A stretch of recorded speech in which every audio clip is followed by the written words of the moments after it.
Captain Pan. Early the next morning, Peter and the Lost Boys were all up and about. They put on the pirate's clothes, the trousers cut off at the knee, and naturally Peter was ship's captain. Tootles was made boatswain, with Nibs and John as first and second mate. Peter's orders struck a very pirate-like tone, and all the hands cheered him heartily. "It's time to take Wendy home," Peter told his crew. "We sail for the Azores, and after that it will save time if we fly." Many boys were in favour of turning pirate, but Peter ordered that it should be an honest boat, though the general feeling was that he did so to lull Wendy's suspicions.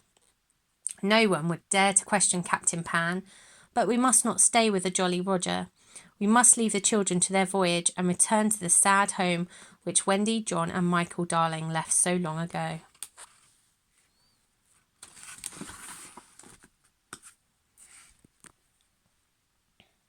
The return home. Back at home, Mr. Darling was sleeping in the doghouse. His punishment for locking Nana out on the fateful night, and Mrs. Darling had fallen asleep in her chair in the nursery. Now we know that her children were rubbishy and had not thought of her often, but she couldn't help loving them still, and often sat near the open window, hoping they would come back. All of a sudden, Peter appeared outside the window. The thought of Wendy leaving was so sad that he had changed his mind. "Quick, Tink," he whispered, "close the window. Wendy will think that her mother has forgotten her, and she will come back with us."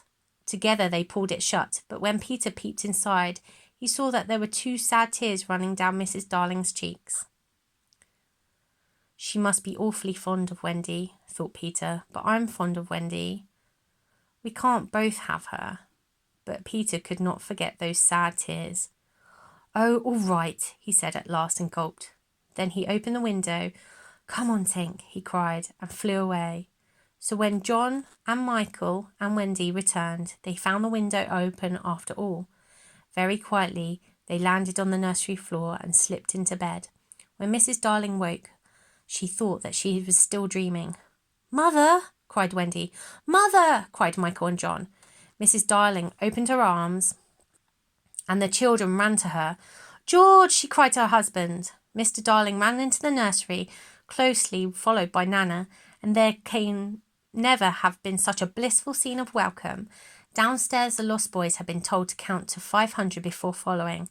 Now they stood in a row, looking up hopefully at Mr. and Mrs. Darling. Of course, Mrs. Darling wanted to adopt them straight away. It took Mr. Darling a little longer to get used to the idea of being father to so many children, but when it was agreed at last, he went off dancing about the house with the happiness they all danced after him. Wendy did see Peter again. He came to say goodbye before he and Tink flew home, and asked Wendy to come with him. Mrs. Darling said no, but when she saw how sad Peter looked, she agreed that Wendy could visit for 1 week every year. So each spring, if Peter remembered, he would fly back and take Wendy away for more adventures in Neverland. I hope you enjoyed our story. You take care, and I'll see you very soon. Bye.